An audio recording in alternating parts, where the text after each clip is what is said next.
How? Don't fucking put me down the second we fucking get going, asshole. That was a proper slap right there. You've done it for the last time, Jamie. Right, we ready? Good afternoon, morning, evening, or night, ladies and gentlemen. Welcome to this episode of the Jar Media Podcast.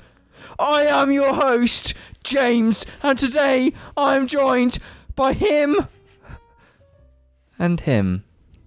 We hope you are having a lovely, lovely start to the week. Should we start this cast by singing a hymn? Donda, Donda, Donda, Donda. Donda. Gaming galore, Donda. gaming galore, gaming galore. I guess this is episode 243 of the Jar. I'm Alex, that's Jim.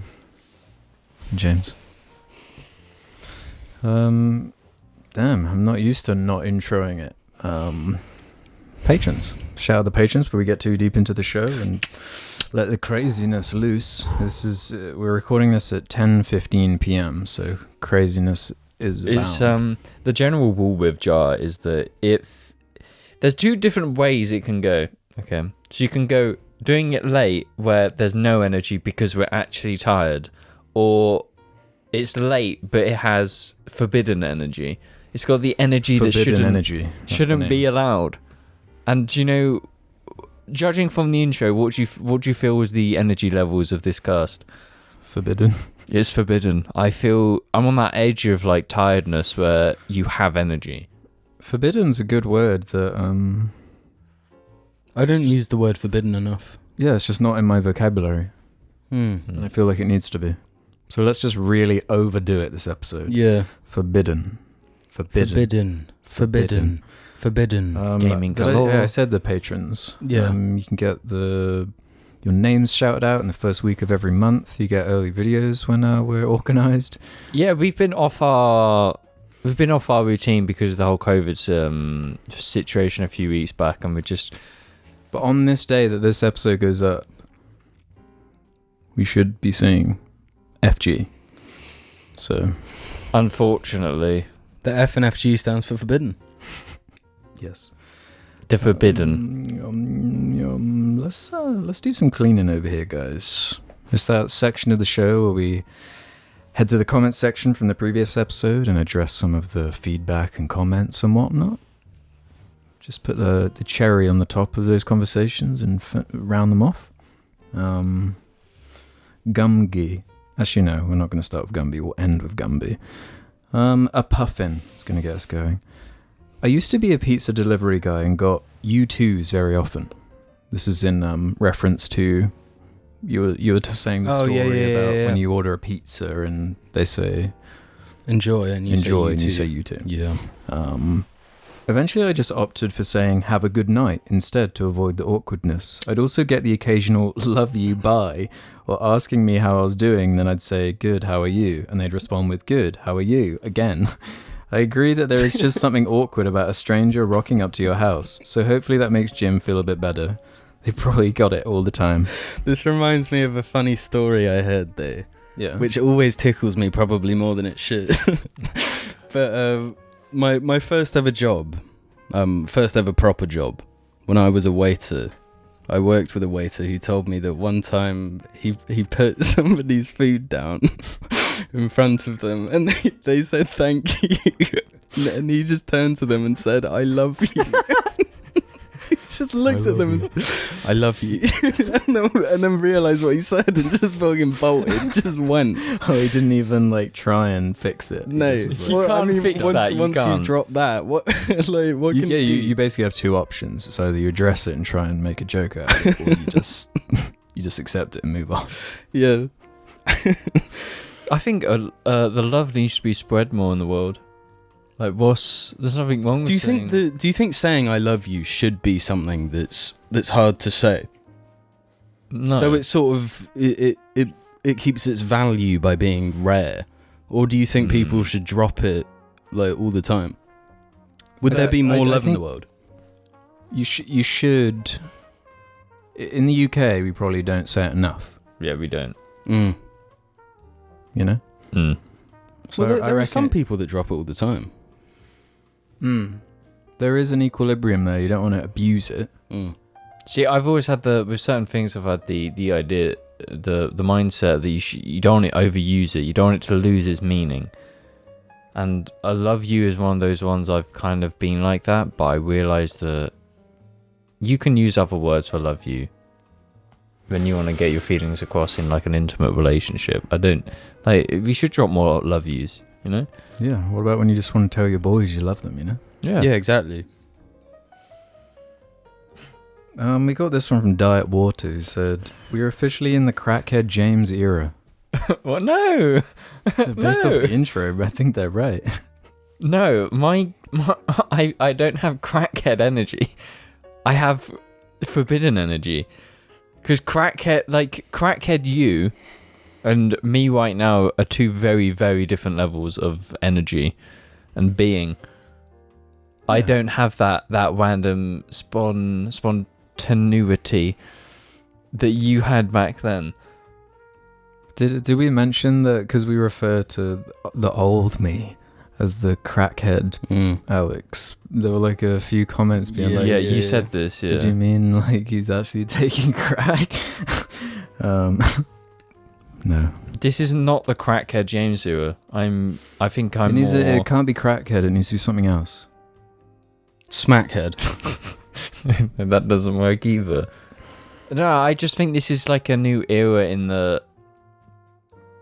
It's just maturing. It's like cheese. You leave it out in the cold, damp bog. It matures. It becomes something new. That's the current state of Jar and the people in it. We're becoming fresh.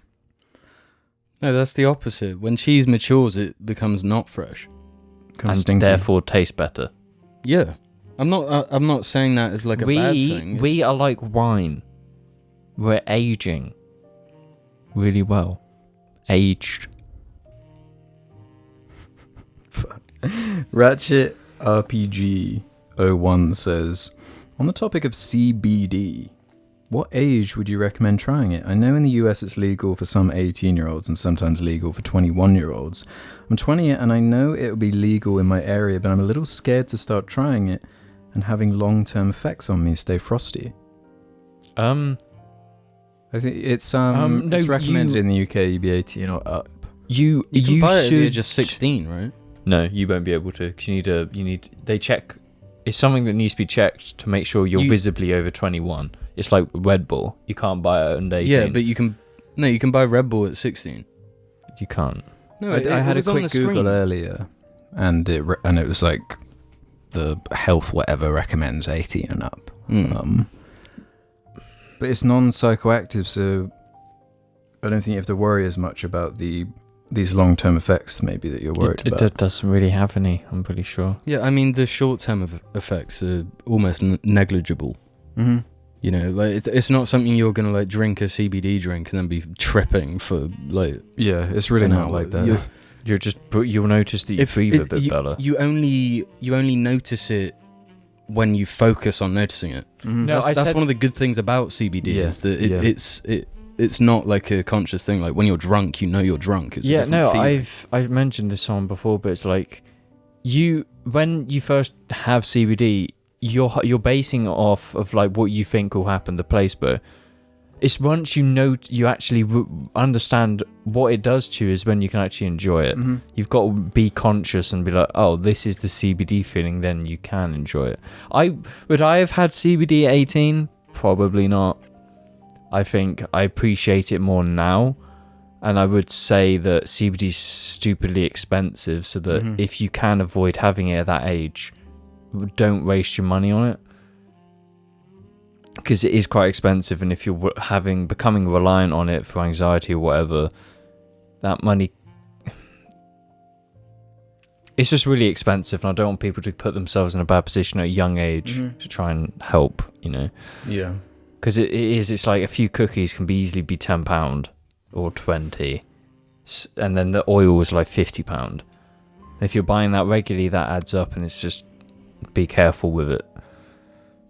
That's all I can really say.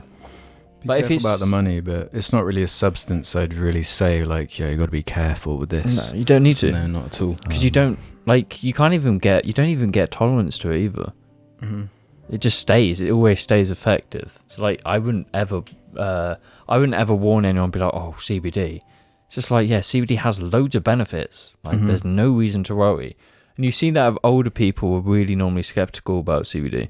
Like I was talking to my mum about it because I think she noticed the millions of bottles of CBD on my floor. She was like, you shouldn't be doing that, James. You can get addicted. And I was just like, what the fuck are you on about? Getting addicted. You can't. It's just like they don't understand CBD. And they're probably the generation that would probably benefit from it quite a lot. Yeah. But hey, just do it when you're ready. Do it when you feel like it'll be helpful. Well, I mean, don't buy it if you don't think you if it doesn't sound like something you'd enjoy, don't buy it. Yeah, but also if like you don't need it, you know, if you do suffer from anxiety, it's worth giving it a go. Yeah, I'd highly recommend I it. mentioned on JAR before, like when I was taking propranolol, I think it's called, for my anxiety. And what that would do for me is make it so I couldn't like feel my heart rate, like which is quite nice. But I had all the weird side effects, whereas with CBD I get that same calming effect Without the side effects. any side effects, so it's good for me. It does fucking wonders for my anxiety, because it's like my mind is so active, and I barely ever notice my breathing because I'm always in a state of panic or just like so overwhelmed. Whereas like if I have CBD, it's just like I actually know I'm breathing. It's like I'm so just clear of anything going on in my brain. It's just like, well, we tried like a CBD like coffee. There's like one that's popped up in a town near us. It's like a little shop that sells it, and it's like a nice combination. Yeah, caffeine and a bit of CBD. Because it's not too much CBD. It was like 7 mg. So it's kind of like a nice tint of just calmness. Yeah, and it's like you can get the water soluble CBDs now that you can put in coffees as well. It's like there's so many varieties for it. It's just like there's never not a reason to try it. But with coffee specifically, it works so well. Love it. Damn, it's a shame we don't have a CBD sponsor right now. Okay, it's time to go back to Gumby.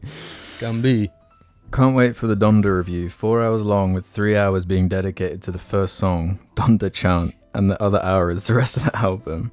And Tom left one saying, hey Rudy Gooners, have you heard Kanye West's Donda? If so, what did you think? The responses have been pretty mixed, so it would be interesting to hear your thoughts. And someone replied to that comment with something I thought was pretty funny. Neha. James said he hates it already because he's the master troll. Alex will like some parts of it, but overall have negative feelings. And Jamie is a wild card. He either will think it's the best album or worse than Jesus is King. Well, I've already made my opinion somewhat known. Yeah, so going into topics, let's talk about Donda. Donda. So, who wants to get this going? Where to start with this album? I don't like it. I don't think it's a good album. And by Kanye standards, it's really not good. But saying that, there is some songs on this album that are some of his best. Junior is absolutely incredible. Believe What I Say, incredible. Was it God? Jail? I like it. I wouldn't say it's one of the better ones on the album. And God Blessed or Busted or whatever that one's called. God Breathed, that one. You like that one? Yeah, I think that's alright. Like that's on the same level as Jail for me. But the other songs, just shit. Jim, what's your top level? Terrible. Top level. What are your feelings? I like it. I like it more with every listen. How many times have you listened to the entire thing? Because it's so long, it's not like I'd listen through it the same way I would other albums, because... Yeah. Because that's the trouble I've been having. I've only listened to the whole thing once in one go, but I've listened to like chunks of it separately. So what I'll do is I'll listen to like a third of it do something else, and then when I get a chance, I'll listen to another third and continue where I left off. So I've listened through the whole thing probably like 5 times at this point. Okay, so you're the most experienced out of us here. My gut is that because we were pretty hard on Jesus is King when that came out. We were pretty disappointed with that. I don't really have that same kind of feeling because it is such a dense album and there's so many songs in there, and I've got enough like examples of songs I really enjoy on it that I do appreciate. Yeah, it's interesting at the very least. It feels, it's not like Jesus King where I'm like, I just don't, I can't with any of this, but it just comes together a bit cleaner. But at the same time, I'm still, like, my favorite Kanye albums, I can just listen to the whole thing, like, whenever. Yeah. I can't see me basically ever doing that with Donda. I don't think I like the lower parts enough for me to bother doing that. There's just some songs on it that I can't not skip. I find it quite boring at points. Right. I did agree. For the thing is, I've always found with Kanye that there is a familiarity you get with an album of his, where even the stuff you don't like so much, it grows on you. Its placement within the album like fits, and I think there's one song that I straight up can't listen to. Do you remember which one? This is actually a problem with the album because I think the names of the songs are really bad. Yeah. Because it's just kind of a repetitive motif, to be honest. Yeah. It's just like a bit heavy on the God stuff. God and Jesus. Yeah, that's another thing. Because that was the thing about Jesus King, where I enjoyed a lot of the beats and the production and the sound of it, but it was just like the wordplay and the lyrics, the lyricism. Yeah. That I just couldn't. Really weak. And it's still a minor, well, it's still one of the things about this album, be it the censoring of swears and just the current Kanye-isms. Yeah, this is something I've sort of gone on a journey with. I don't think current Kanye is all that different from previous Kanye. Yeah. What do you mean? Because I kept thinking, like, with the religious stuff, like, he was never this religious, but he's had... No, well, like, Jesus Walks. Yeah, it was like his original banger. And we all adore Life of Pablo, and, like, the first song, Ultralight Beam, the whole album, it's, like, full of... Yeah, it starts and ends on straight up, like, gospel music. But for me, what the difference is I just think, like, the energy in the wordplay is just a bit superior in that older stuff. Not to say that there isn't good, like, proper Kanye stuff that I felt like I didn't get from Jesus King, but I'm actually getting here. Like when I heard Believe What I Say, is that the one? I was just like, yeah. Just immediately, like, yeah, I like this. I'm into this. It's just a good song. And the same with Junior. Like, it's such a Kanye song. Him, like, referencing some Japanese fashion designer, like, watch thing. It's, like, so specific and so Kanye and, like... Yeah. But I do think this album, it sounds, and with what he talks about, especially on Jesus Lord, I think this album is Kanye kind of at his lowest. Really? He says stuff that you would never expect Kanye to say. Like, have you ever... I don't remember the specific terminology he uses, but he says something along the lines of, like, did you ever want to live a different life? Have you ever wanted to be a different person? It's like... I feel like old Kanye would never have said that, but Kanye in the specific scenario he's in now... Yeah, I mean, this is still like sort of initial impressions for me. If you've had 5 listens, that's 4 more than me to kind of break down the lyrics. Whereas I made like a mini playlist of just the songs I know I like and have been listening to. Yeah. Well, Jesus Lord is a good example of one where, like, at first I was like, ugh, don't like this. But if you actually listen to, like, the lyrics and stuff, it's kind of like the 30 hours of this album. Really? Yeah, he's like telling a story. Yeah, that's the thing. Like, it is like 2 hours. It's like breaking down a movie or something. There's so much to talk about. Yeah, I don't really know. I can't go into it in too much depth. I don't know. I'm not that passionate right now, if I'm being real. It's like, yeah, well, I like it for what it is. My knee jerk was, this album isn't good. It's not a good album. But I kept listening to it. I kept getting, like, I don't know why. Yeah, I keep listening to the songs from it. I keep being drawn back. That's how it started for me. I found 4 songs that I liked and was just listening to them, and then thought, if I like these so much, I'm listening to them so much, I'm going to give it a go again. So I did. Added like another 2 songs, and then it sort of just progressed from there.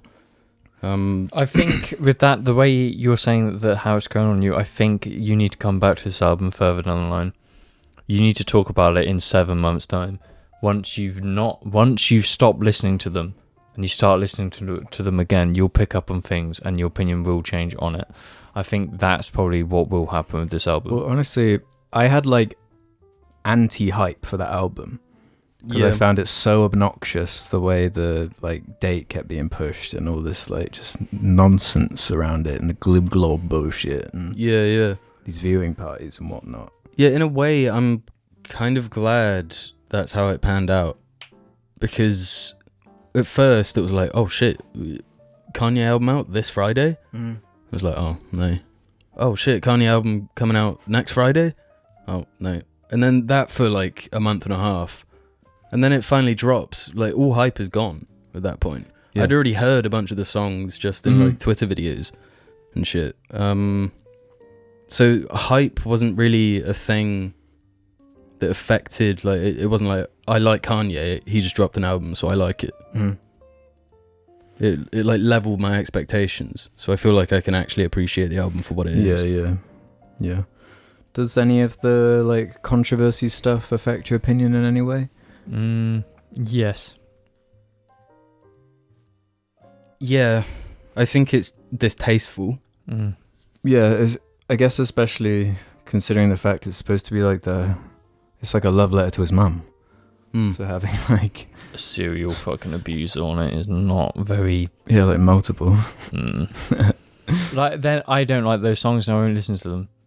Because they're the part 2s, so I listen to the part 1s. I think the part 2s shouldn't be on the album. Yeah, I agree with that. I think the problem this album has, and I know you might disagree with me, Jim, but there's a fucking great album in there. It's just been pumped up so fucking big. Cut that album down to 10 songs and you've got a fucking great album. It doesn't need to be 20 songs, 27 songs long. It just becomes... You're talking about how you can't listen to it all in chunk in like a full sitting.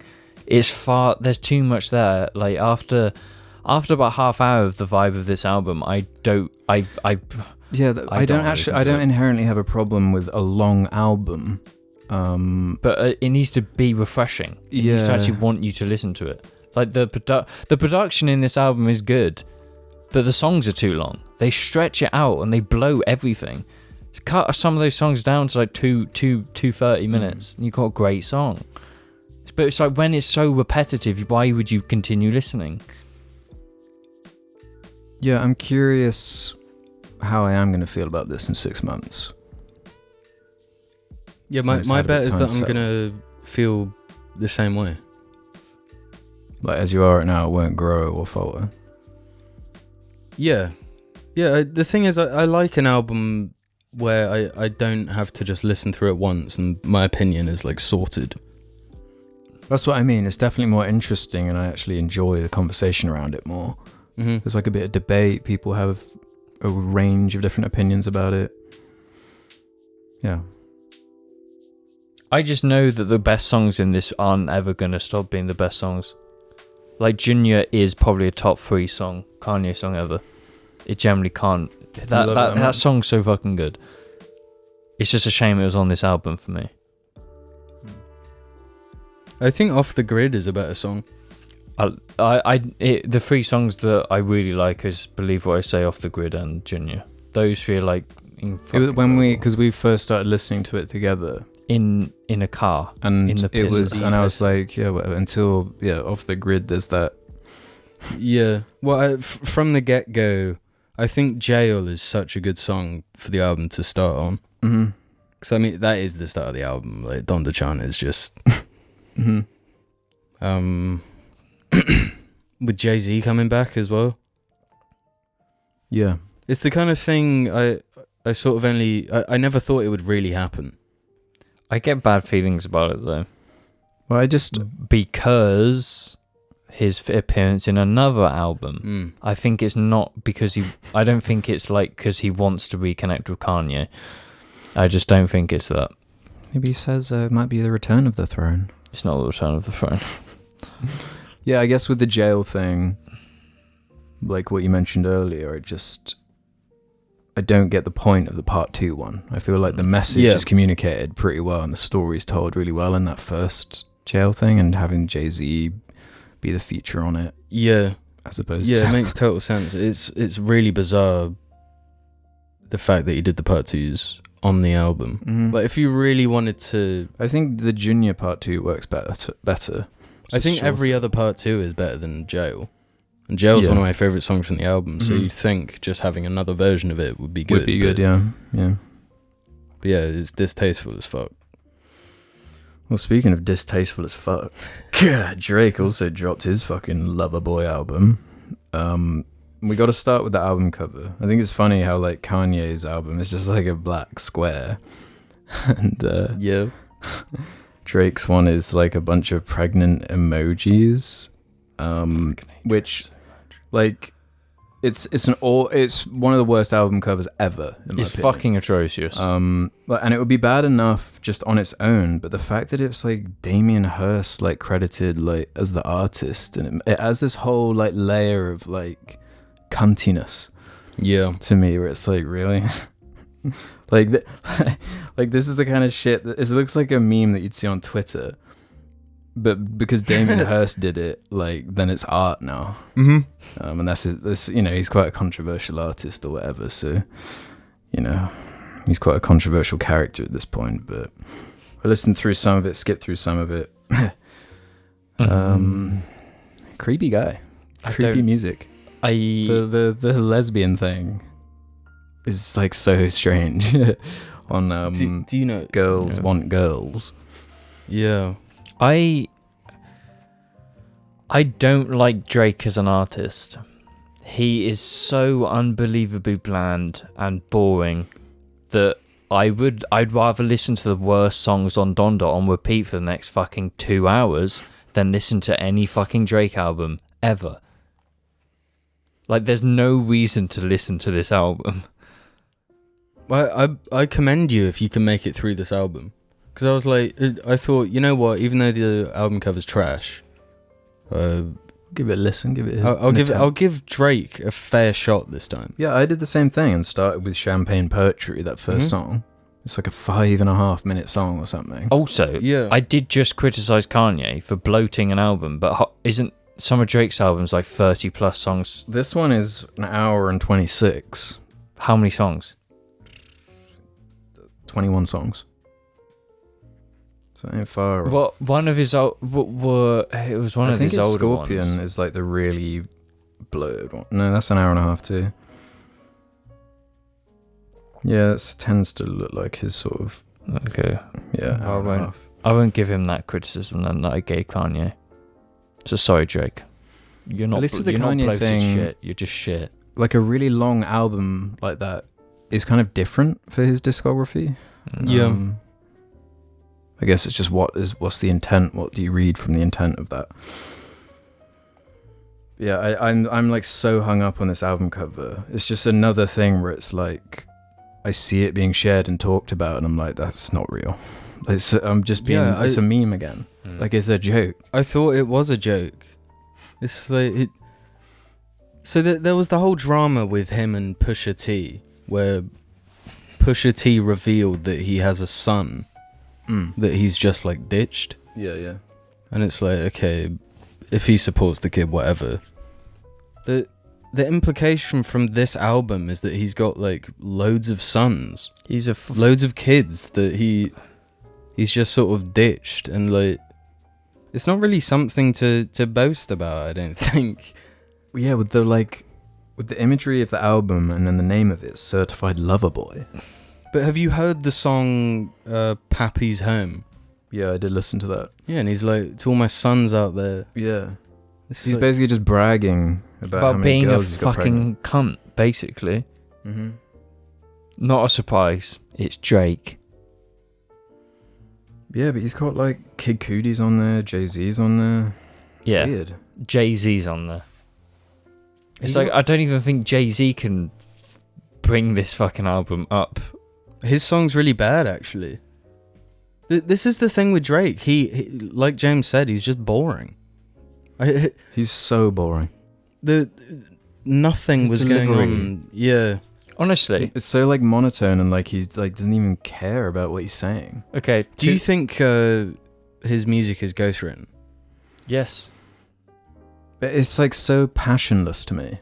I'm pretty sure it is ghostwritten. I'm pretty sure that's just been confirmed. Well, that was the rumor from To Pimp a Butterfly that Kendrick was talking about Drake. Yeah. But I don't know if it's been confirmed. But yeah, it does sound like he doesn't really care. I'm using sample of Way Too Sexy for my shirt. Mm-hmm. It's so corny. Yeah, it's incredibly corny. There's like a lack of taste, and it's just boring. Like But that's just like that just describes all of his albums pretty much to me. It's just him. Drake in general. Everything he does will have that vibe. No, I heard a cool quote from Kanye from an interview from 7 years ago. Yeah. Where he said like he was talking about like Yeezus and his music going forward from Yeezus. He said like he's thinking about his music being played like 50, 100, 150 years down the line. Yeah. The stuff that's going to stand out and be remembered. Because this is the exact type of shit that He's competing against. in 50 years time. Yeah, Who's I'm gonna gonna remember look back? Holy water is my beverages. I won't Yeah, forget no, that. but like that, the sound of Donda is like, whoa. Yeah.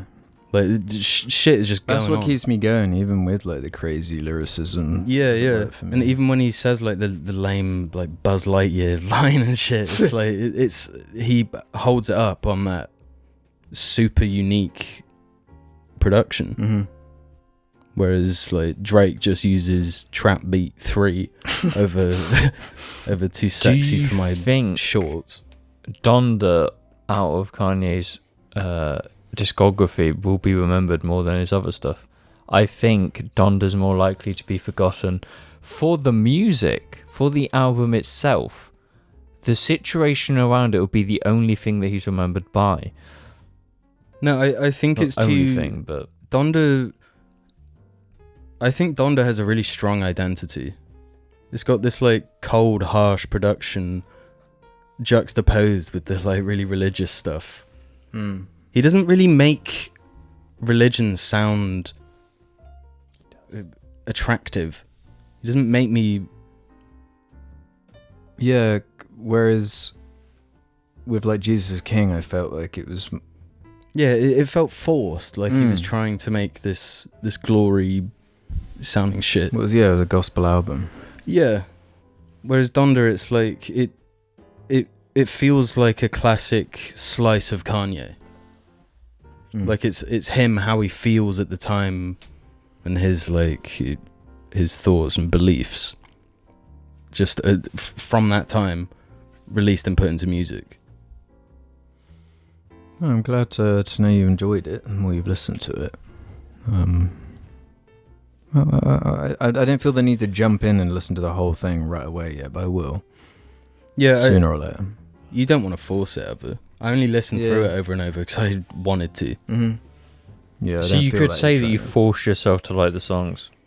No, I'm literally saying the opposite. You forced yourself, bro. You're not. No, You're not. even the stuff I didn't like, I gave it a fair shot. No, you forced yourself. A fair shot is the first listen. No, if you always take shit at face value, because like it's the same sort of journey I went on with Igor by Tyler the Creator. It's like at first it's like what is this music trying to be? Well, I had that reaction to Life of Pablo before, right? Yeah.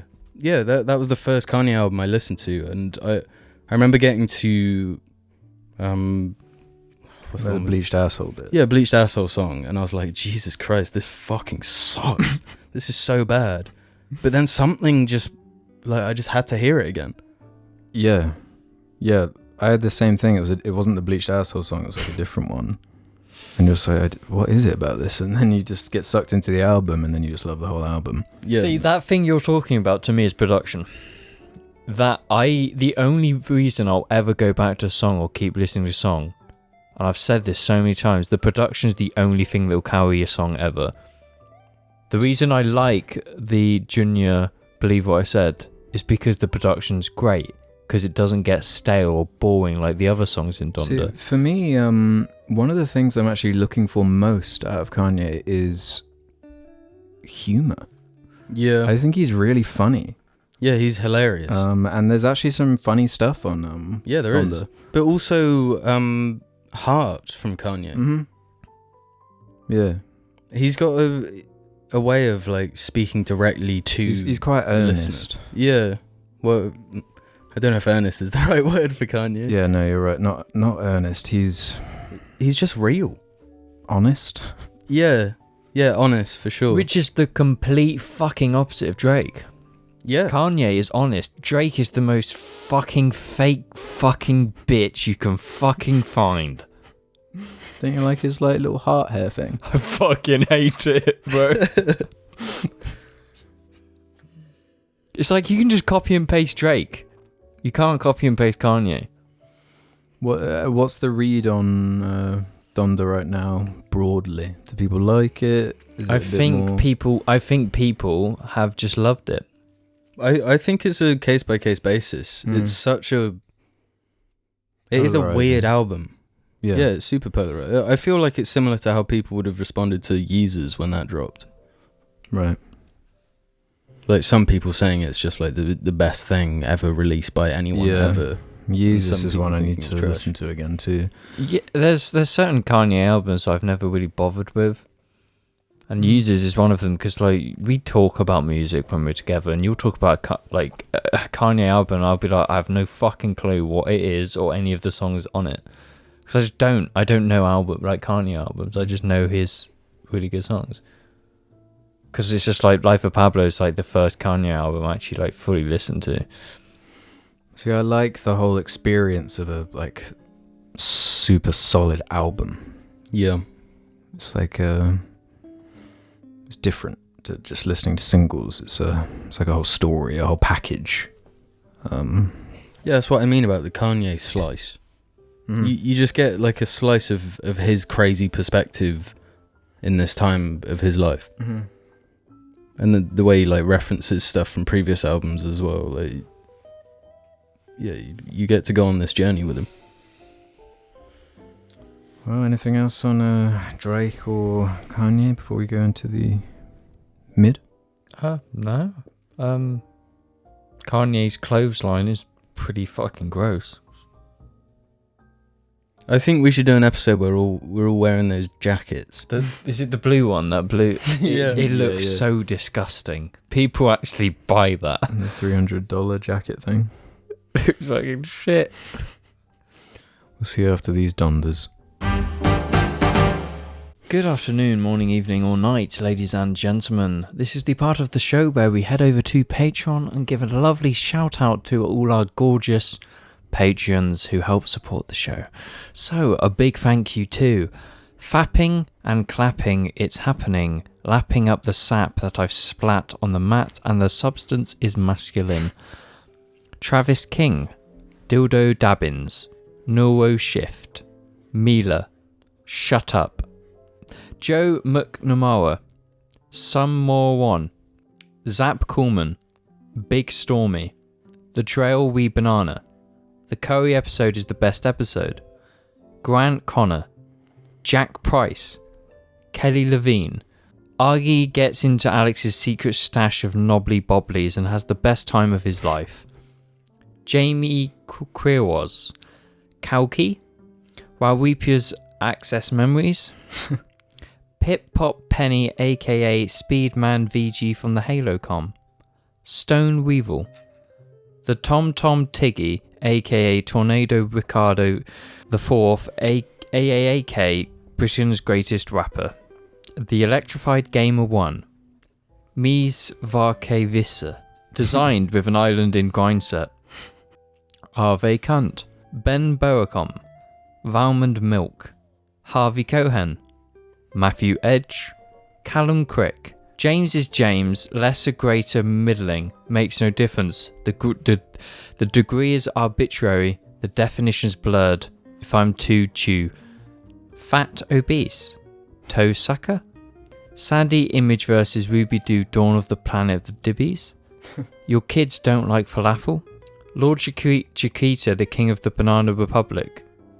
Mr. Chips, the football fan, sits on a toilet, squeezes hard, wipes and is pleased to see that the toilet remains unsullied. Drake clapping .gif. Reject normal versus Curry embraced Corncast 19 Yaddle rising revengeance. Jim Boobler. Ik Benjam. Tonios Welt. Sad Nietzsche shit. Hello stranger, my name's the Pisser and I need to be punished. Punch my door, scratch my side, daddy needs to get his hubcaps off. Clunge Bob Spunk Trunks. Ah yeah. Ah. Jen. Round these parts I'm known as the leaking long cock Leonard. My dick is very long and I be pissing and coming, hence the name. Crash Punk. Cosney McGungdle. Schnort. Minga Dinger is back, baby. I lost my job but asked my whore wife for a penny for the boys. Rejoice. Fancy Nancy. Pov, you are forced to clean the gruesome sludge from the door of the Dream Lounge. Big Chungus. Ladies and gooners of the audience, I regret to inform you that you have just lost the game. Yemi the Ferret. Salad 533. King Shark from the hit film The Suicide Squad has devoured my pussy and refuses to return it. Jesus. I didn't key the piss, I was giving it racing stripes.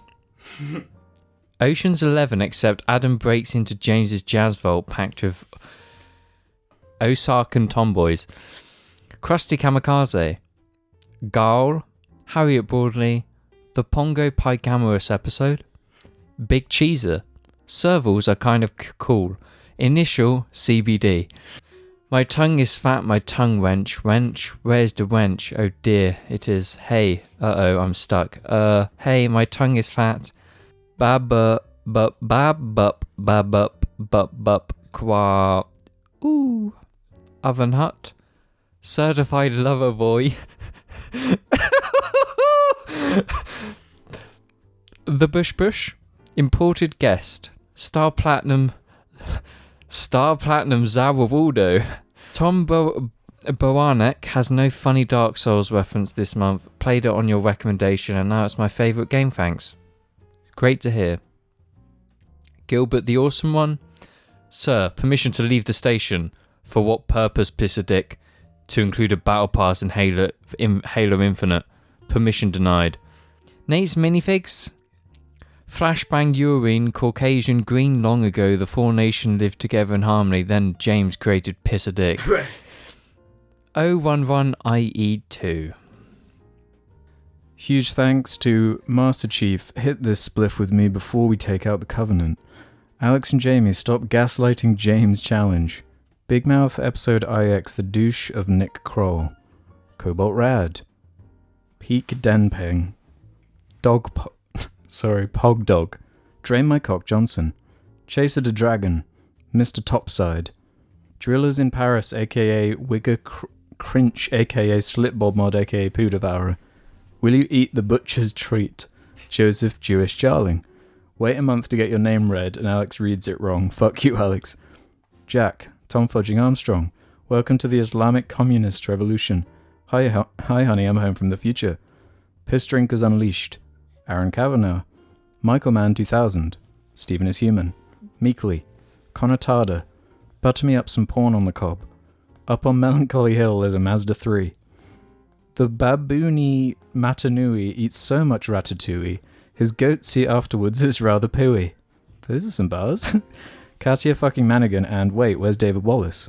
Can we get a clip of James saying nice cock whilst cupping Jamie's ballsack? True story, I bought the Golden Freddy on eBay and for no reason after buying it, my account got banned. Thomas Martin. Before I hand this iPad off to you, you should know that I let Pissadick use it and now it's full of piss. Swish swish. What the fuck is wrong with him? I think he's got stage fright. Quebec Films. Shout out to my friend and fellow jarling Lillian. Eleanor, more like Ellen Not. Marcus Chandler. Aura, Keck Flexington. Numa Banana. Ben, Fartbag. George Kenwood Parker. Gez, not Jez. Fiddle, aka The. Dream Awful 2142. Fiona Gorman. Melvin, brother of the Joker. King Kong Fan 3. Goose, aka Guy who makes films, aka Tandoori Mixed Grill Consumer. Jack Johnson. Acolyte. Danny G. Base Lord. Woodpecker from Mars. Edgy Erica. David Foster Wallace. May's Digital Love feat Daft Punk. Couple of Cow Cuds. Check out Mates Finney on Instagram. Lewis Big Boy Borshro Horsborough. 30 Plyman. Are they just trying to catch me out with some of these tongue twisters? Yeah, I think they are. Please review the Shreddies Twitter banner. I wonder what all the hentai artists I've pledged to think when they see my name being something wacky every month. Nando's, Sam, Mordekaiser Mains Rise Up, Adam Johnston, Tom Buis, Jam, Froggy Online, Big Ol' Bovril, Joel Stewart, Gut Flora, Kane the Main from When Blackbirds Fly, Jake White, Big Whoops, Gremblow, Kuta Panda, Abby Clifford, Lucy Ties an Asian Anal Queen, Randy Ruins Patreon, Shellman, The Pooh Man, Jake Graham, Katia fucking Manigan, and last but not least, David Wallace. Thanks, everyone. Welcome to the second half of the JARCast, where we answer questions from the subreddit. Head over to the suggestion thread and ask us whatever the hell you like. Mr. Tenma is going to start us off. How many Jameses would it take to fight one bear-sized Jamie? They didn't specify what bear. How many Jameses would it take to take on one Jamie, first of all? Because I'm saying at least... Jamie? I'm saying 4. Jamie, you've got some right fucking ego with you at the moment. Let's be real. I've got bigger feet. How does that help you defeat him in a fight? Yeah, that makes you easier to trip up. More weight. And do you know what weight means? More pain. No, for real. I think us fighting will be about equal.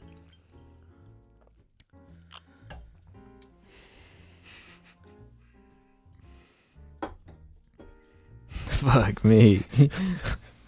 Don't destroy my Yankee. It would be equal. Because I do have a height and reach advantage over you. And I can kick pretty hard. So I'm not gonna try and get into like a grappling brawl with you because I know I'll be at a disadvantage. I'm not getting close to you. Because you've got mass. You will hit me fucking hard and it will hurt. So to beat that, I will just use range and my feet. I'll kick. Because I'm confident in my kicks. Because one kick to the side of your ribs and that can fuck you up. Should me and James just fight on Jar? You know, that's exactly what I was thinking. Trying to have a fight in the garage. Yeah. The fucking boom. Sumo wrestle in the garage. Yeah. But like at the end of the day, with the way it works in fighting, is there's no competition between us. What do you mean? Because we'd be in different weight classes. So I'd be in a heavier weight. You would, exactly. So that therefore you, yeah. Therefore I win. Pretty much. Like, Okay, what about the actual question then? About how many Jameses it would take to take down one bear-sized Jamie? Let's say let's say it's a grizzly-sized. I'm gonna say. I don't know. I'm trying to picture.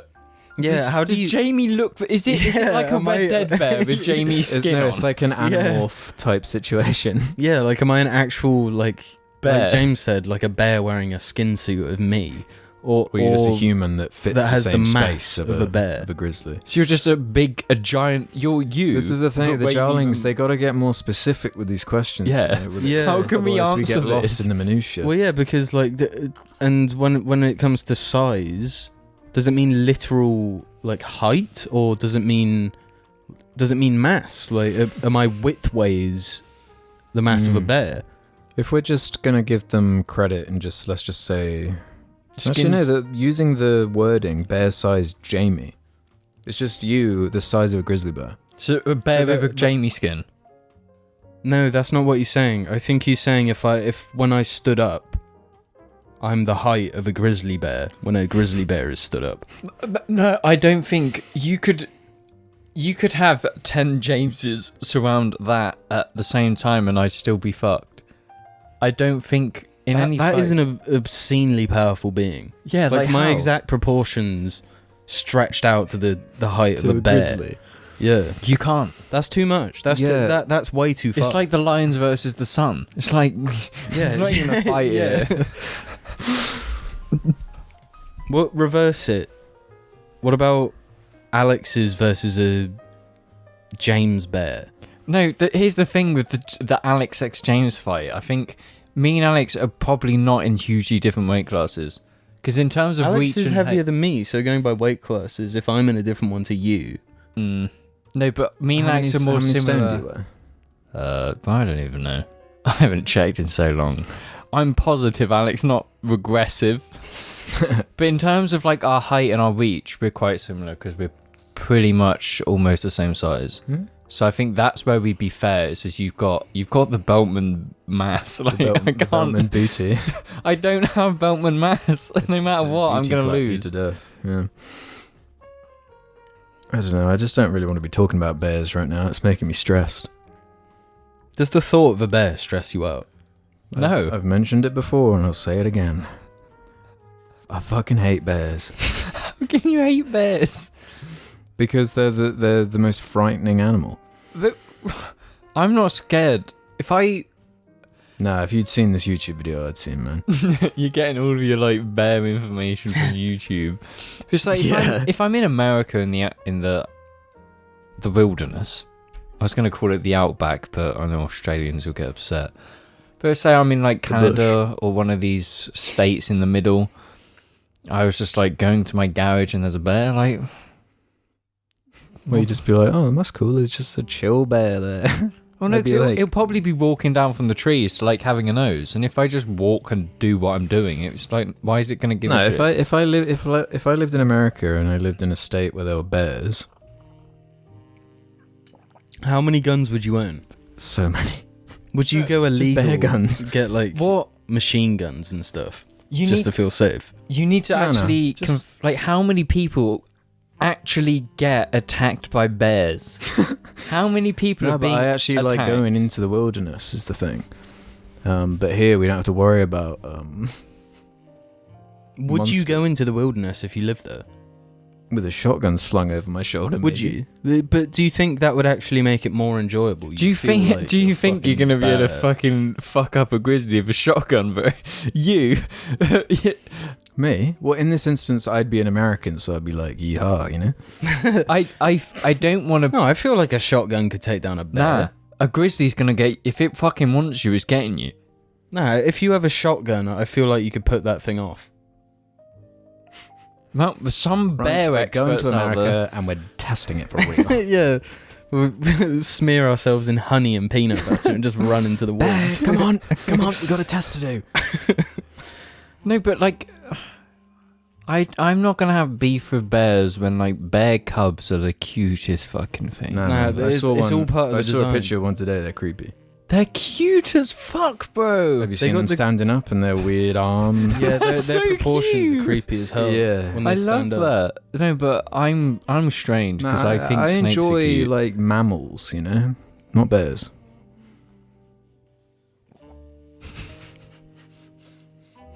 Next question. Blue whales, fine. No, whales are scary. Fucking whales are disgusting. They're not disgusting. psychos. I would. Wait, what? They're not disgusting. Whales aren't gross. They They're flip stunning. fucking like they are seals. stunning, but they're scary. They're like They're scary, but I would rather be in an ocean near a whale than be in a woods near a bear. no. If No. you're in the ocean Yes. without a boat, No, that's not. No. Yeah. no, that's equivalent because You're not going to go into the wild with a jeep with a machine gun on. yeah, if that's the equivalent you have to make. If you're on a Okay, yeah, boat without- in the ocean, then you have to be in like a Humvee in the woods. Well, Yeah, no, that makes. nah, you're just complete- being pedantic. No, No, that's fair. that is fair. That is fair. What it breaks down into is that the whale is just less scary than the bear. Whales are inherently less scary than bears. I disagree. What do you mean? You find it more existentially scary because they're just so odd and they make scary They're noises. huge. But I'm a whale scared ain't by gonna do their shit to you. size. No, dude, if you're face to face with a grizzly, the size of that thing is. I'm not going to be freak. face to face with a grizzly, and I'm not going to be face to face with a whale. Yeah, well, you're the ones talking about how At the scary end the of the size day, of it's whales like- are. You can't drop that. I'm bomb. more scared of the sea than I am the land. See, I can't swim. No, that is one thing though. Land stuff inherently, like it's where we're meant to be. That's one of the reasons ocean creatures are terrifying because they live in a different I'll realm. not debate you on that one. The ocean is terrifying. We're out of our element. Yeah, but forests scary.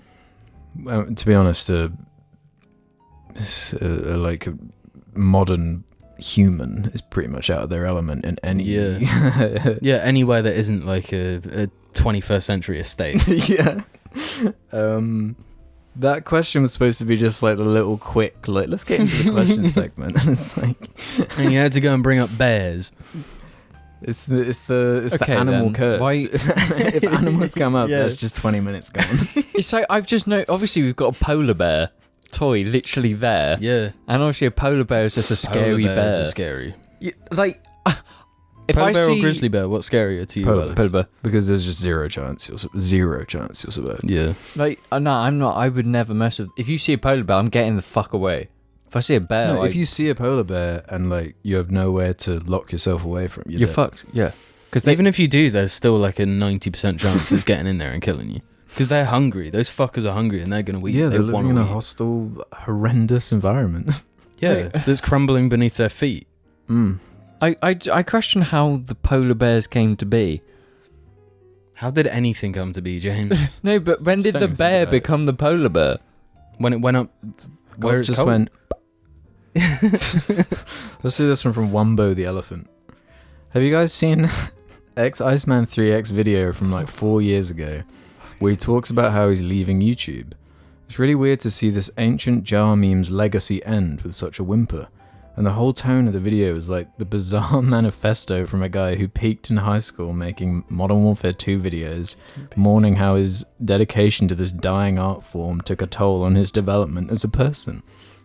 To be honest, the thing I've seen every IceMan video. the thing that took a toll on his development was Alex. Hey man, boy man. No, I hope that's my dream, is to get IceMan on the cast. Really? Yeah, fuck PewDiePie, fuck Jacksepticeye, fuck Gaming Merchant. We need IceMan on here. I take back fuck the Gaming Merchant. He's Okay. No, we love the But game. you're live on camera saying fuck PewDiePie and fuck Jacksepticeye. Yeah, fuck 'em. IHE is going out and saying it. I'm only I- don't come after me, Jack. You realise he's in FG. he's in FG, right? Oh, I've really fucked up big time this time. Yeah. Mate, they're coming after you. I can hear them already. I've never watched an IceMan video. Yes, you No, I have. haven't. You saw the one You where we should probably mention who Iceman is. I don't actually Iceman. know how to explain it. Iceman's a Canadian COD player who used to play COD in the Modern Warfare 3 He was era. like it was from that YouTube era with the reply girls, and he was basically a reply girl who would like steal the tags from like Rooster Teeth That's videos, right. so Yes. he'd show up in recommended, which of course is how I found him, and he was just too alluring. He's that kind of thing that just gets so much entertainment from me. Hope he's doing all right. Last time I hope he got his radio show that he always wanted. Last time I saw, he's like a painter, and he's got like a truck. He goes around painting or something. That's cool. Yeah. he's fair making play. he's making his life. I'm respecting that. Hope he's doing well. Yeah, good luck to you, Iceman. Great Overlord Chicon says, a recurring topic I've noticed on the show for several years has been the Gears of War series. Do the Jar Boys actually like some of the games or remember them fondly? Or is it a joke for them being bad and funny? No. Gears. Wait, who actually thinks Gears is just bad and funny? I unabashedly love Gears of War. No, Gears is one of the games I have the best memories of when we used to play it. Because we went in on Gears of War 3. we played a lot of Gears. Because it's like, Gears 2 came out at a time when we didn't really have Xbox and we couldn't really play together. Mm-hmm. And then Gears 3 came out and we were all so excited.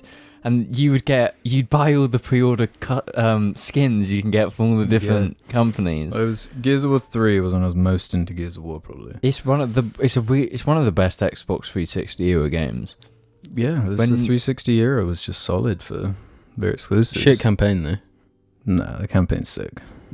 I prefer Gears 2 campaign. I prefer the aesthetic, but Gears 3 it had Horde. Gears 3 Horde, awesome. Gears 4 Horde, great. Gears 5 Horde, No, Gears is incredible. It's a game that's always going to stick with us because it's like when a new one comes out, we always have fun on it. It has something about the gameplay loop and the way it is that it just is fun. And it's okay, maybe not with 4. It stayed fairly true to itself. Yeah. At least mechanically in 4 it was fairly true. Mm-hmm. They didn't do the Halo and just like redesign its whole core foundation for no reason. Yeah, I like it. I just think that original trilogy especially, stupid, dumb, fun, and it takes itself so seriously. Yeah. It makes it so endearing. Mm. And like, there's the like over the top story beats and stuff, and just how like melodramatic and silly it is. But it is weirdly like endearing. So I have a lot of like the fondness for that original I do. trilogy. the two main characters of Gears of War. Mm-hmm. No, the original 4 trilogy. characters. Dom. Delta Squad. Mm. Yeah, just perfect. Awesome. Like actual genius. Yeah. Mm-hmm. I don't think they're ever going to be able to come close to what they used to have. See, because I thought they'd 343'd it with Gears of War 4, Yeah. but Gears 5, they made the characters better. They No, definitely they gave them a bit actually- of texture. Yeah. No, But tonally, it still feels slightly off. Yeah, it's not quite there. It's not when it's being funny, it's being too funny. like you know, Marvel funny. Yeah, Mm. and when it's being serious, it's being like it's not the blurred lines of where the seriousness was the humor, but also the drama. Mm-hmm. You know, like everyone Yeah, knows yeah. the Gears of War 2 moment with Dom's wife, which is like the most fucked up shit. But It's so dark. It's like so obscenely dark, but at the same time, the game is like you bury underground and you're chainsawing like mhm. underground monsters. and the giant worm. It's so Yeah. goofy. Yeah, it's so stupid, but And it is mocked for its like character design. it's character design and level design to Yeah, and the level design. I think it's been like wrongly blamed for the whole third person like era. Because it was the one that started the whole cover-based shooting. yeah. And the grey kind of aesthetic. Yeah. But it didn't deserve that, really, because it is such a great game and set of games. Yeah, that's Like, actually something I wish they'd go back to. Was it had an identity in that it was grey and bleak. Mm-hmm. it was depressing. Like that. It was depressing, and for that just because it started a bad trend doesn't mean that its identity was bad because of that. I think it should have. I'd say by the time it got to 3, they actually got a good thing Colour going palette. in terms of the color palette. There was like the variety. I didn't really like the way Gears 3 looked. Really? Yeah, Gears 3 is one of the first games where it was like a big AAA thing that I really wanted to play, and then I played it and I was like, I'm just gonna stop because I don't really like this. Yeah, that's fair enough. I think you of Jar, the one who likes Gears the least. Yeah. When we played Gears 3, like the really edgy kind of try hard mode, like that was fun, and The duo is one you'd always play. Yeah, we just like I love Gears, and like when the new one came out, we all played it. And I think then I just hope the next one continues the improvements of 5, and it just makes all the characters better. And it. I do want to say as well the DLC campaign they did for Gears 5, straight up good. I'd happily I'd happily play a game with like those characters. They can clearly make new characters in this world that feel right. I think they misstepped massively with the cast of Gears 4.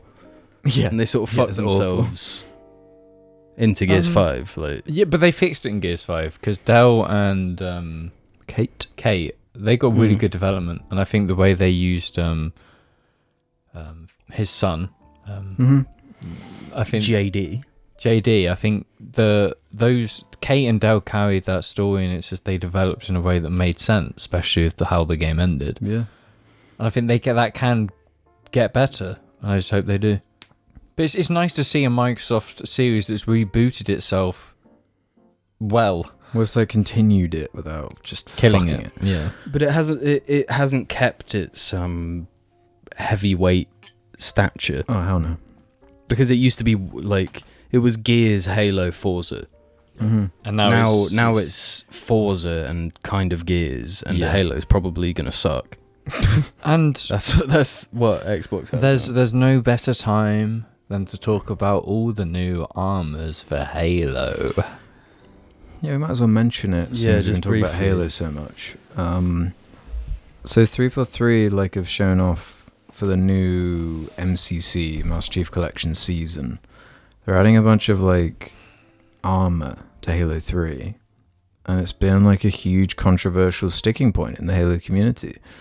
People are debating. Some people love it, properly love it, and others are this fucking ruins the style of Halo 3. Wait, is this the stuff James put in? Yeah. That's only a portion of it. There's more. That's Halo 3. Yeah, they're adding it into Halo 3. Yeah. Okay, that's even more insulting. I thought it was Infinite. You thought it was Infinite? I thought it was a leaked Infinite battle. No, I thought that earlier. I was just like, wait, Halo 3? No, that is fucking wrong. Mm-hmm. So they're all designed off of. They all look like Destiny armors. Yeah, they're all old school armors. You got a Viking looking set. They've got the Hellenic of ancient Greek. Yeah, ancient Greek. They've got Roman. They've got all this different shit. And then it's not right. No. I think the whole cosmetic thing we've talked about before. We've talked about Destiny. We've talked about how it is in Apex. But at least in the Apex world, it's a blood sport. So being extravagant with armor makes a tiny bit of sense. Even in Apex, it pisses me off, but I forgive it because it's free to play. Yeah. But when it's Halo, when they're retroactively adding this excessively out of place armor, I guess you haven't seen this then, bro. How it looks in the game. Yeah, it looks awful. It looks really bad. They look like toys. And the it's thing, not encouraging for fucking Halo Infinite. Yeah, if they're doing that at Halo 3, if they're using MCC as the model. Yeah. You see those armor sets. How expensive okay, tell me right now, how much will that armor cost in Infinite? That's £20 armor there. It's no good, is it, bro? It gets worse. Well, speaking of Gears of War, actually, Gears of War 5 had the worst battle pass ever. Mm-hmm. Holy shit, was it bad. And they're doing it again with Halo Infinite. The same structure in terms of the only way of progressing through the game is through like challenges. Yeah, there's no XP. That can run out. It's like I can't. Holy fuck! It's so depressing. Infinite it's only getting worse. It's a downhill. Every step, every bit of information we get, it's just getting worse. But I feel like Halo fans need to be as vocal as possible about it, because like it makes me think of like a few months ago when Microsoft were like, "Oh, we're raising the price of fucking Xbox Live Gold," and everyone was like, "What?" I thought they were cancelling it, and then they're like, "Oh no, actually." Bad PR, like it changes shit, and But there's that Halo divide where they've been starved of it for so long that they're gonna accept it no matter what. Yeah, and they just want a game. The actual like coping on the subreddit, it's like that Halo subreddit's like on fire at the moment. The like anger in the debates and all these posts, like, I'm just sick of the negativity. It's like you give negative news, you're gonna get negative feedback from your fans. Yeah. What do you expect? Yeah, you should. And I think it's worth saying, because I know we don't talk about this franchise enough, but what? No, it's Forza. Okay. Forza's been doing everything right. Everything the Halo should be doing. Confidence. Showing a product that is actually the product. Yeah, because we watched the trailer. Well, looks like a gameplay thing. Forza 5 looks Forza fucking 5. insane. They're super confident in that game. The whole fucking world, they're going out. They're just fucking doing it. Yeah. And it's just like credit where it's due. They've streamlined that development, clearly. Well, that's the thing. They have this foundation that they can just work on. And improve. Halo 343 never had that because they were given the Reach engine, which Bungie fucked to make Reach. Yeah, I was reading this thing today about like there's apparently reviews of people who have like left 343, leaving reviews of the company and like talking about their experience there. And apparently it's like an awesome place to work and you get like great benefits and it's like good for the work-life balance. But like the management and the like project leads and just the way it all comes together is like a Microsoft bureaucratic clusterfuck. Right, yeah. They needed from Halo 4 a strong leader. Yeah. And I think the fact they have Staten is definitely the correct move, but it's too little too late. It's a shame they didn't get him sooner. Yeah, it just couldn't have happened. The only way it could have worked is if they just dropped Halo until they could get Joe Staten back. I think you can have the best development team in the world, you can have the best benefits, the best everything, but if the management and the people leading it aren't good enough, it fucks. Well, apparently Project one of the big Red. issues is that they outsource so much work. They never have like a consistent team. So they're like people, they're just working on it for like a few months. They're like contracted. It's not like the same level of investment as opposed to someone who's like been at the studio. It's like their DNA. They're super passionate about the project. It's like I'm not someone who's worked in severe management roles, but I can instantly point out that that's wrong. What you just said is what you need. If you want to make a product, doesn't matter if you're developing robots, spaceships, games, programs, you need that formula. You need that like office environment. It's to such get a creative industry too, I feel. Yeah, you need someone that knows what they want. Yeah. You know, they haven't known what they've wanted, I guess, and that's been one of the major problems. Well, yeah, they've just been chasing trends and shit. Like, surely this is what Destiny have now, Bungie have now got the point of. I was thinking about that and why Destiny got away with it, and it was probably because new IP, no expectations in terms of that stuff. Whereas with Halo, what is so weird about it being like stripped back and it being like becoming a live service is that it never was that. Yeah. And now it just is because it has to be. But let's do this one from Deadly Skies. There were a few comments about this actually because we mentioned Evangelion.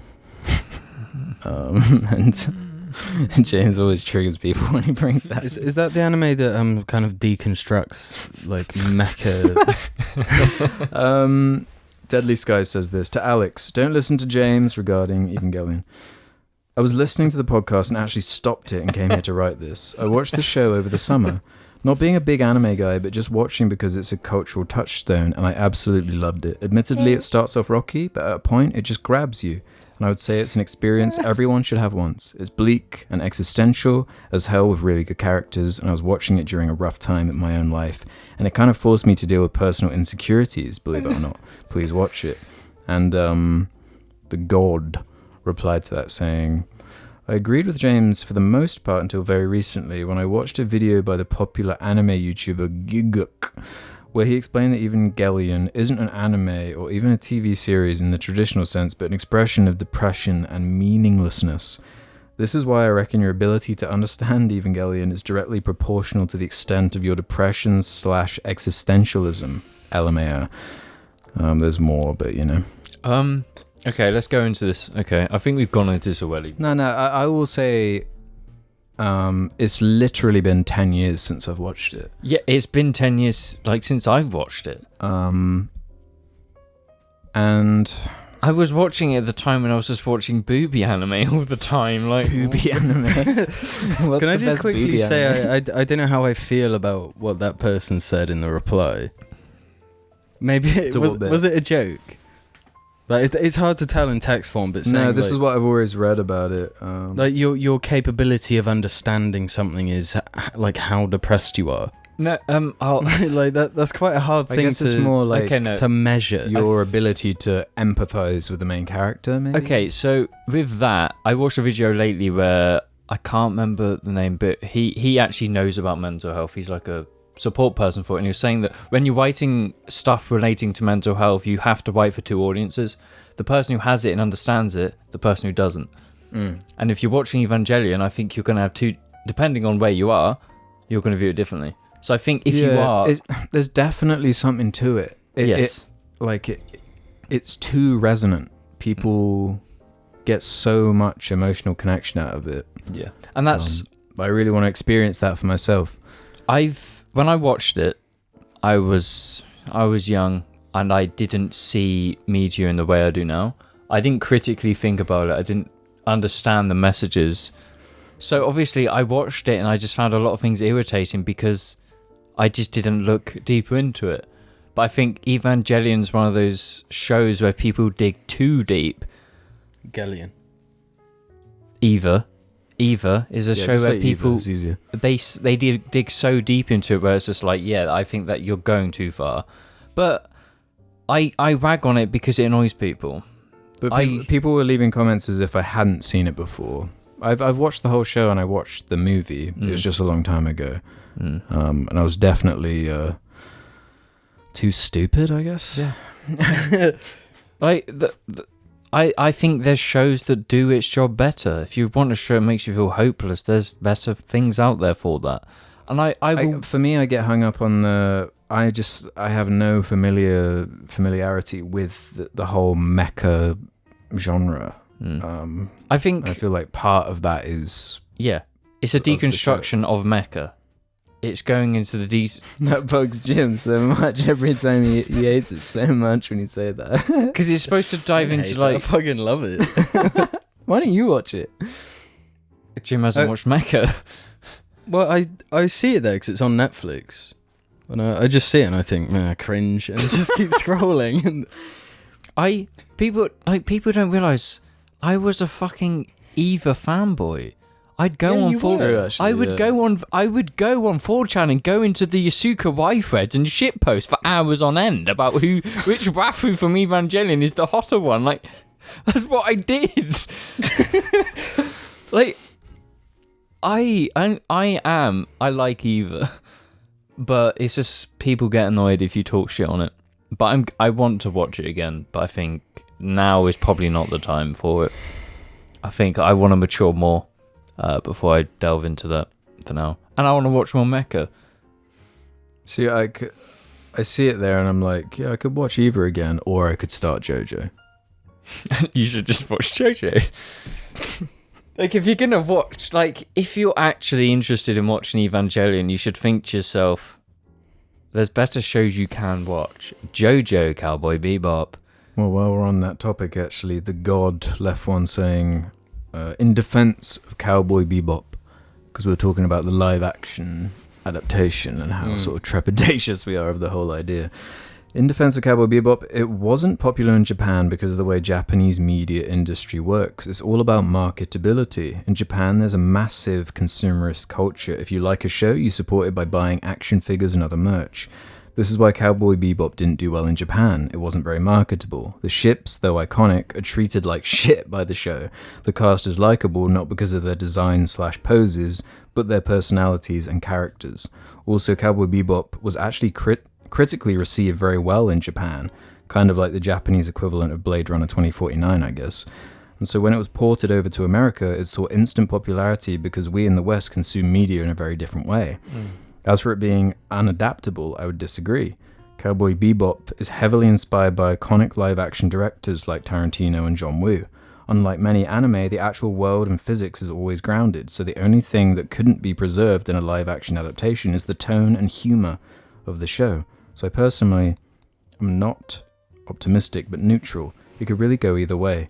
The adaptation is being done by competent, successful directors, by competent, successful directors, and cast who are all fans of the original series. It is possible to make a live-action Cowboy Bebop. This is the team that could pull it off. That said, Firefly is pretty much a spiritual successor to Cowboy Bebop, so I don't see the need for a live-action series when we already have one. He said the only thing you can't transfer over was the humor and like. He said the only thing you can't transfer over, the only two things, the biggest things about Cowboy Bebop that I like, is the style and the humor. That's the whole thing of that show for me. I just don't think you could make it look as good as that animated form. I saw. I was just going through YouTube, and one of my recommendations was like one of the fight scenes, and I was just quickly looking at it, and it was just like, holy fuck. I completely forgot how fucking incredible I'm that desperate movie to that watch is. it again. It's not on Netflix. It's not on Netflix. At least in the UK, I think. The thing it is, to me, is like, why does it need a live action?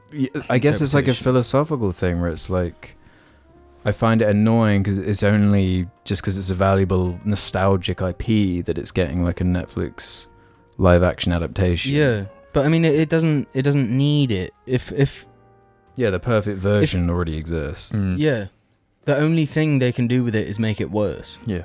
So That is the only direction they can go. yeah, you. So what's the point? Just do a shot for shot remake. Yeah. And even then, it's still worse. No matter what they do, it's worse. So what is the point? It's like media isn't credited in the West unless it's live action. I mean, yeah. Yeah, and that shit's lame. Just watch the Chinese cartoon. I think but you can say that a lot about the director who actually did Cowboy Bebop. A lot of his stuff is kind of is like that. It's not super marketable, like Macross Plus. Incredible movie, although he mashes genres and just Cowboy Bebop's one. I watched it around the same time as Eva. I did as well, and I immediately connected with that a lot more. Yeah. But it has been a long time. I'm ready for a rewatch on that. I think I'll get a lot more out this time.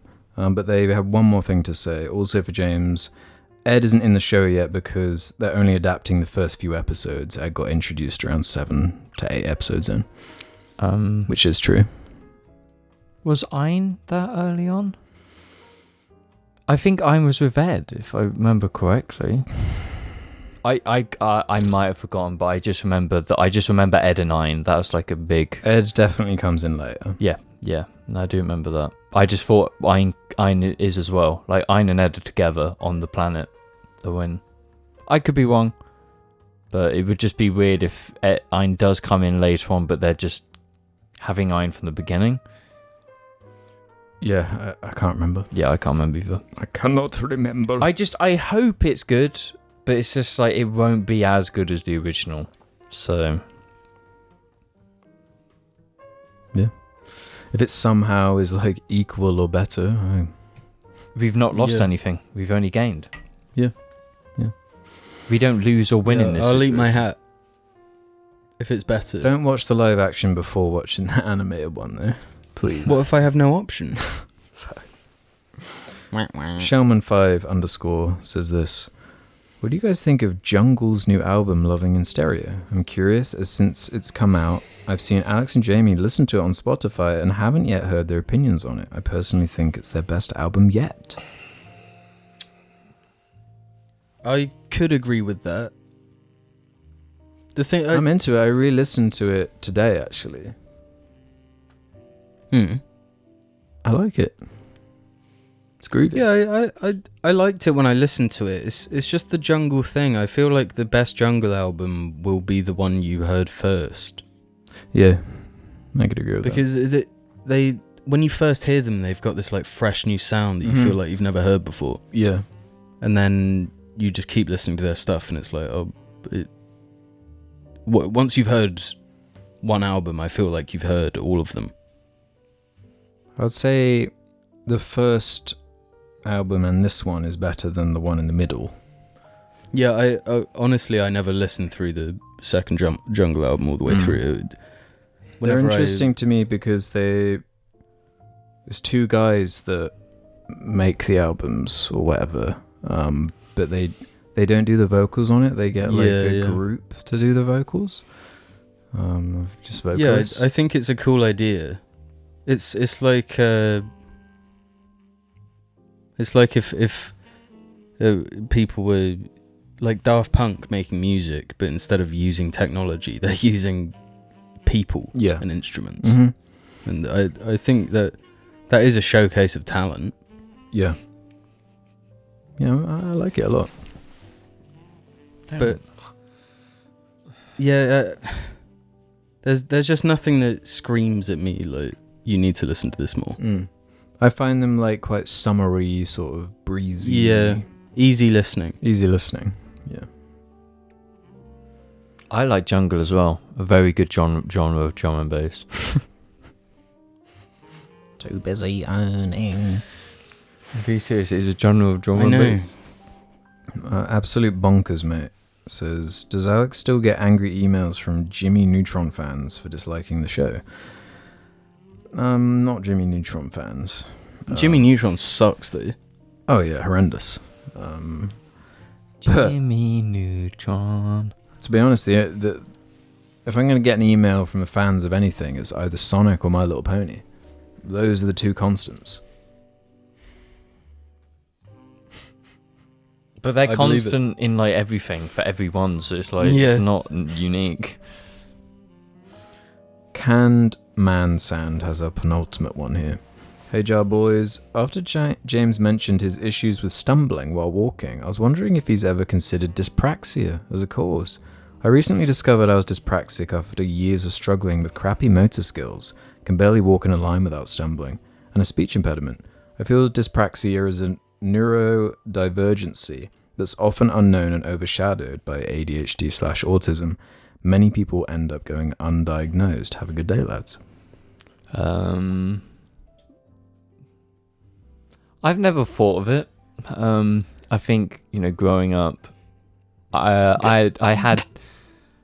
Shut up, bro. This is a vulnerable moment for me. Like, I don't know how to put it this way, but like, I had problems growing up and my parents never seemed to do anything about it. So I don't know, but I'm pretty sure I have something along those lines. I can't use knife and forks properly. I can't use them at the same time. It's impossible. Do star jumps. I can't do star jump. You can't do a star jump. Try to do a star jump now. Jumping jacks. Go in the front and give it a try. I'm not trying. Oh please, no! I can't. You're going to edit this, so you can edit it out if it's really that bad. No, please, James. No, this is a vulnerable moment. You stop embarrassing me. No, you shouldn't be embarrassed. I generally can't do. I can't do star jumps. I can't use a knife and fork at the same time because your brain won't let you. No, it can't. I can't even begin to explain. It's just like if I hold them both in my hands. But it's like if I want to cut, I take the knife, put it in this hand, cut, and then swap it over. This doesn't work. This side of my body is just fucking useless. And like I asked you earlier today about when you were learning to drive. Yeah, I was just like, because I learned to drive first on a motorbike, and it's just like I'd get the left and right wrong constantly. And it's just like the instructor would be like, okay, James, take the next left. And I'd be like, just go the wrong way. No, I'll tell you what, it makes fucking playing Apex Legends a goddamn nightmare. No, it does. James, there's a squad on our left, and then he's just running off to the right. I literally did that yesterday. I was like, and then you blame me for making the wrong call out. I probably do. It's like, that's why you got to use north or south, east or west. That's why I do that. And even then I'd be like, what the fuck were you on about, Jamie? No, I probably... The reason I was laughing for the record was because I was just going to say something nasty. You can say something nasty. I don't... I was going to say, James isn't dyspraxic, he just doesn't try hard enough. Damn. I probably have something. Yeah, I reckon you do. I don't know what else it could be. Yeah, no, it probably is that. It's like my parents just never noticed those issues. So it's like I never got a diagnosis and I never got support for it. It's like, oh, it's clearly obvious James doesn't know how to use a knife and fork, so let's just not teach him or help that. Just like the story of my life. Maybe you are ADHD. Autistic, dyspraxic, and a huge dick. I don't know, like, bro, it's like I need to find out all that stuff, and it's just like, how'd you go about being like a 25-year-old being like, yeah? How do you get diagnosed for it? Yeah. You just WebMD it. Yeah. It's just like, what? Like, that is the safest way to get a diagnosis for anything. And it's less time consuming. Don't have to go to like the fucking GP and be like, oh, this is what's going on. And then have like a 7-month waiting list and they'll be like, oh, you're dyspraxic. 7 months? Fucking 5 years, bro. It's like, doesn't help me, so I still can't use knife and fork. Therapist on the NHS for fucking 25 years. Wait. Don't bother me, there's no point. Yeah, we can get you in when you're 55 years old, maybe. Private healthcare won't work either, fam. Let's end on this one. From the Dane TB99. What do you guys think about motorcycles? Have you ever ridden any or want to get into them? I know James said he used to ride one in older episodes. What bike did you ride, and will he ever get back into it? I got my first bike around 2 months ago and got an MT-03, which unfortunately was stolen. Just bought a KTM Duke 390 and have been absolutely loving it. My dream bike is an MT-07, and hopefully I can get one within the next few months. I love riding so much and think its benefits my mental health so much, I'd highly recommend it. I do recognise those bike names. I know what would do. But I've been watching Sons of Anarchy, so... Would you ever buy a bike? No. You're someone I could never see you riding a bike. It's just not my style. Yeah. I know, I am a biker. You know, I've been a biker. I've crashed bikes multiple times. I've done stupid shit on Jar bikes. episode with one of your bike injuries. Yeah. Which the scar's still there. Mm-hmm. It's still, my ligaments are still fucked. Still living with that mistake. But it's like, I would love to get back on a bike. Because there's a level of freedom that you will never experience when in a car. Because there's a reason I always drive my windows down, because on a bike you have that airflow all the time, and it makes you feel more vulnerable and that more alert. I feel for me, I'd love to, but there's this thing called having to do a test, and I'm not doing a test again. I fucking did my driving license. I don't have the effort. Miserable. Yeah, I get it. Like, I ride my little bicycle around. I'm like, yeah, I can imagine this really fast, being awesome. But I'm fine at like the fucking 15 miles an hour I'm going. Like, I don't need any more speed. Cars will never be as fun as bikes. Because when you get down and you get to like, you're speeding, you hunch down a bit and you go around the corner, they're fucking liberating. And they're incredible. Like, the only one I could ever imagine is one with a little side seat with Augie and with the goggles on. Okay, Paisley with the goggles on. Yeah, that's better. But the problem with bikes, and it's a thing you've always got to think about, is you will leave home one day and you might not come back. And that is just depressing because a car will not see you and you're gone. That's a horrible reality that I had to live with. I could go to work this day and I might never see anyone ever again.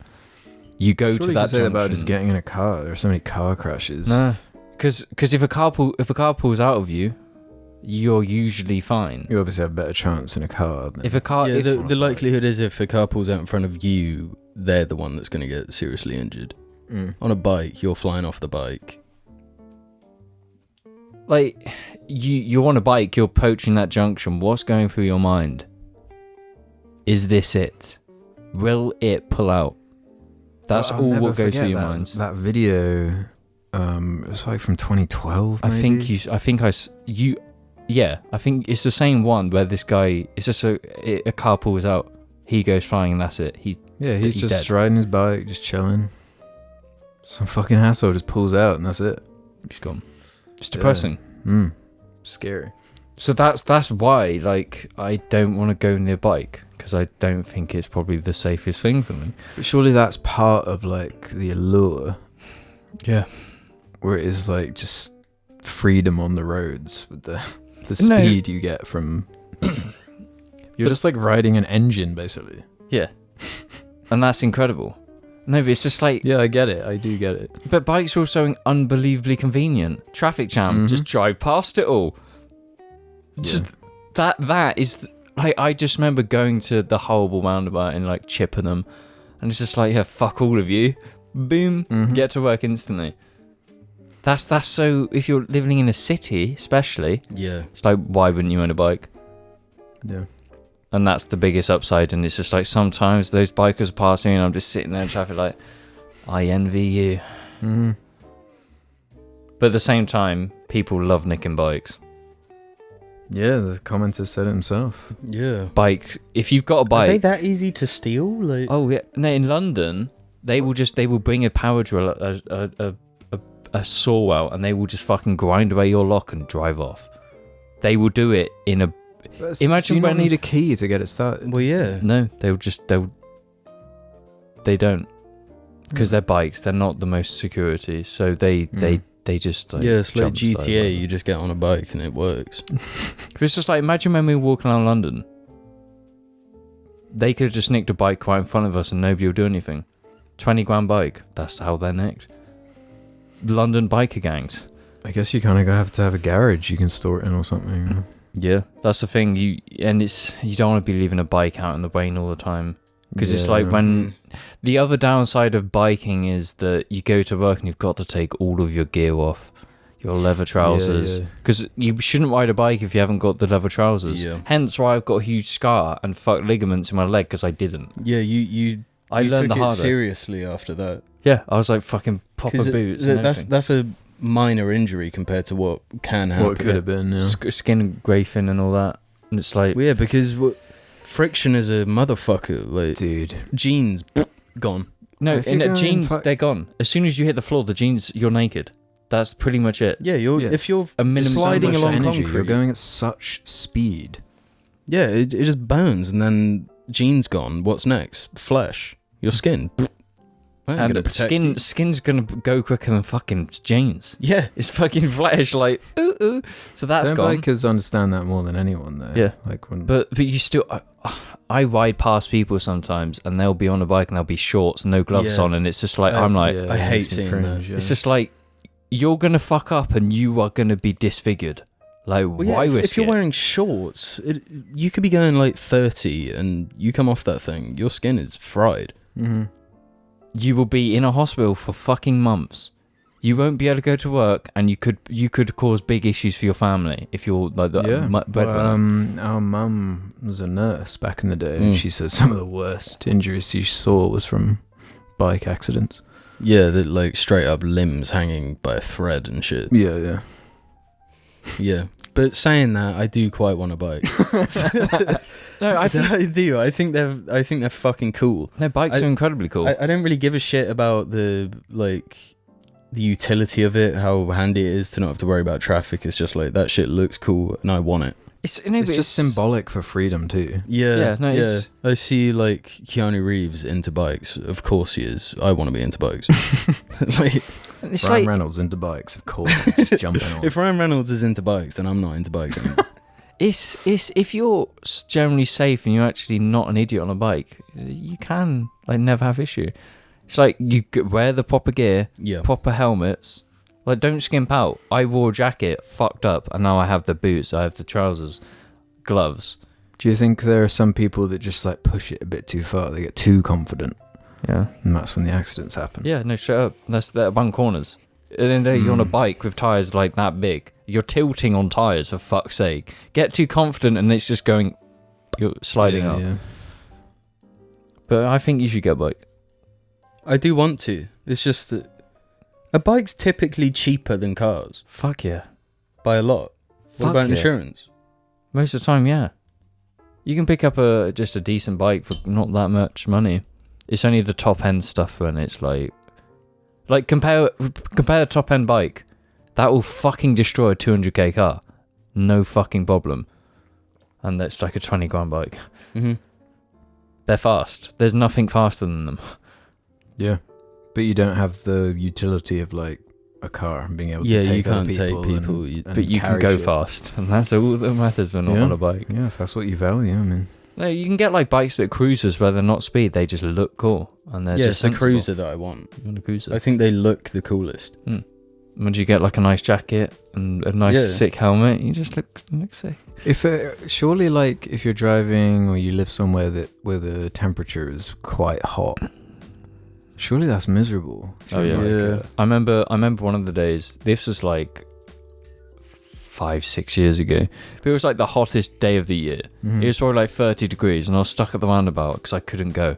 And it was just like I was like thinking like I'm gonna fucking pass out. This is excruciatingly painful. Yeah. Because remember, a bike jacket is not one layer. It's like 5 fucking It's heavy layers. duty. Yeah, and padded. Yeah, so I'm like sitting there, like my fucking body is just liquid. I'm a slimy liquid mess, and it was And just then like then did you have to go to work afterwards? I was on my way back from Oh, work, so okay. I was exhausted, and it was just like, Yeah, just yeah. please fucking move, please move, because like your fingers get all gungy as well. So it's Mhm. like you're just trying to like Well, do yeah, shit. you mentioned that time, the opposite, where it was in winter and you didn't have gloves. Oh my You're god! riding a fucking motorbike.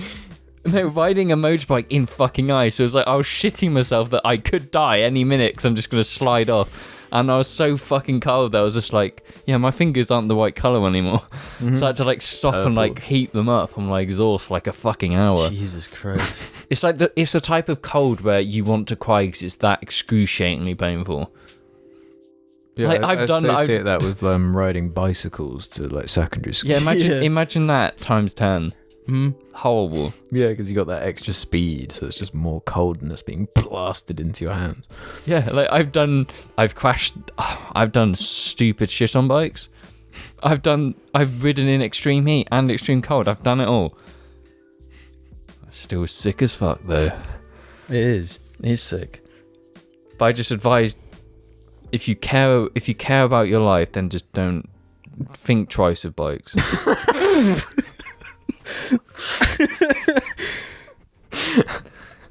You care about I like how you told me 5 minutes ago to get a bike. It's all coming out today. Well, you just quit smoking. You might as well add another thing that's equally dangerous. Yeah, true. Maybe that's what I need. Damn. I'd say we're at the end here, lads. Pretty chunky episode. A monkey episode. We didn't talk about monkeys at all.